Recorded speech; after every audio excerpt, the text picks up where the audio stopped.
Coba bang turunin bang sedikit bang. Bang. Bang. Potong kakinya di sini. Potong kakinya di sini. Tuh. Nah, maju.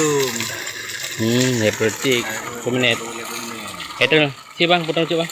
Hah? Putar cuk. Tom. Ya bunyi kan? Ya. Inilah bukti bahwa masih hidup air. Hidup. Masih yang saya kira nggak naik lengong dah. Lengong dah.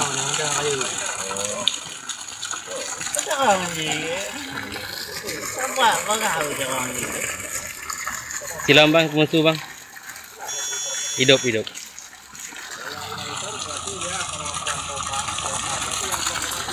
Pumping test di Gampung Blangme, Kecamatan Woila, Aceh Barat. Terima kasih.